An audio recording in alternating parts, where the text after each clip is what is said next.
Hello, everybody.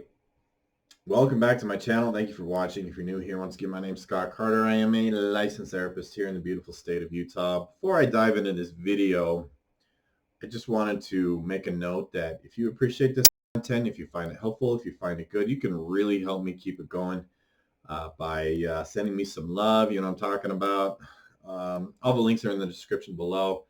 I'm also opening up to take questions. If you have a question, mental health, personality disorders, high conflict co-parenting, high conflict parenting, whatever, you can send it if I like your question. If I think it's a good one, I may do a video on it. And so let's sort of dive into this topic, okay? We're going to talk about therapy for borderline and narcissistic personality disorder, okay? And BPD stands for borderline personality disorder, NPD, narcissistic personality disorder. Sometimes people get upset because I talk about borderline and refer to it as BPD, and they think I'm talking about bipolar disorder, and I'm not. BPD is borderline. And truth of the matter is, in therapy, in the treatment world, we are extremely bad at helping people with personality disorders. We're extremely bad at treating these mental illnesses. I think that has partially to do with we're afraid to talk about it. It is difficult to have open and honest conversations about these disorders. People with borderline have opened fire on me many, many times. They don't like what I have to say about the disorder, but we're never going to improve on our methods if we're not able and willing to have open and honest conversations about it. People with BPD and NPD have a tendency to keep a lot of us running scared, feeling afraid, walking on eggshells. And that's partially one of the reasons why we are struggling to make any headway in this area, is because we walk on eggshells. Their ability to just get angry and rage at us is uncanny. You know, they just, narcissists especially, man, the rage that I have received from some of these people, like it is beyond, yeah, it's rough. I specifically, even earlier this year, was at the or during the summer at least, was on the receiving end of a narcissistic rage, and it was woo. It was big time. Anyways, that being said, these folks really do need help, and we are really bad at helping them. And it would honestly be one thing if it was just them, and if they were struggling, or if they were in pain, or if they had some of their own dysfunction or chaos, they were severely depressed or anxious or whatever. But it's a whole other thing, because they have such a profound ripple effect in all the other circles of their life, the people that they're around, their friends, their families, their coworkers. There's a huge ripple effect. If you've ever worked with someone who has a bad case of narcissism, it is a nightmare.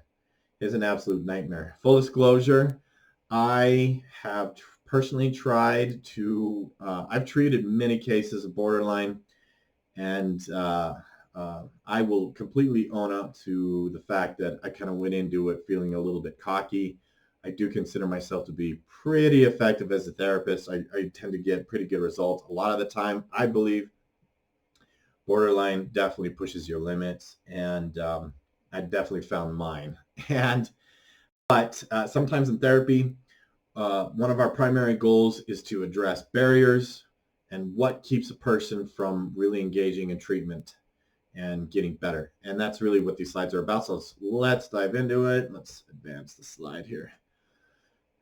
Okay, they idealize and devalue therapists. Now, this is specific verbiage from the DSM on borderline. The idealization and devaluation of people. I call it heroes and villains, just it's sort of a layman's thing. They elevate you to hero status, and you're just this amazing, smart, incredible therapist. And I've even seen them do this, and I've even told them, like, I'm not a hero. I will fail you. I will fail you just like everybody else does. Do not. They still do it. And then as soon as you make a mistake, or they perceive that you've made a mistake, you go quickly to villain, very quickly. I've also seen this. They will even treat therapists as though we're trying to harm or exploit them or abuse them.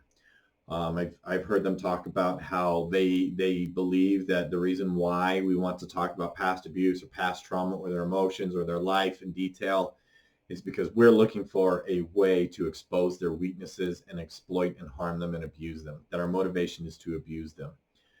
And I appreciate them being honest and open about that. If they're unable to question that honestly, and because I've even asked them, like, do you ever consider that might not be true?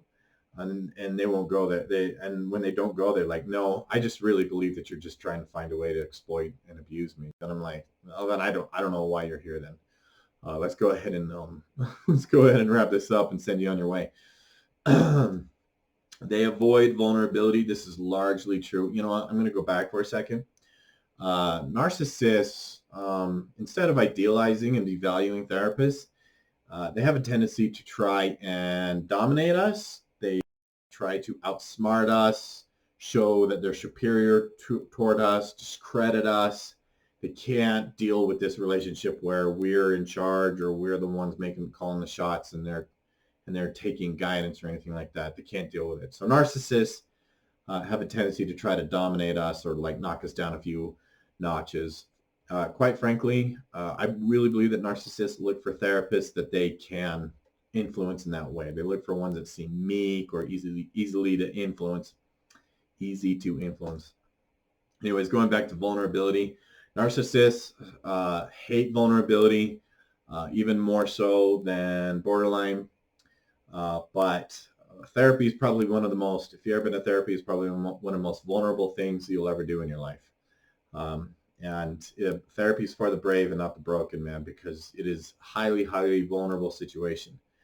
And they just won't do it because they in the past, vulnerability has led to harm. But they also don't take accountability because that is also a highly vulnerable situation.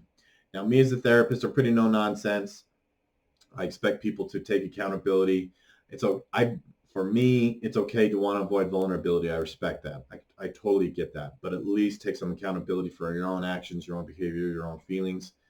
And if people are unable to do that, there's not a whole lot I can do for you. So this is an interesting one. This is a paradox.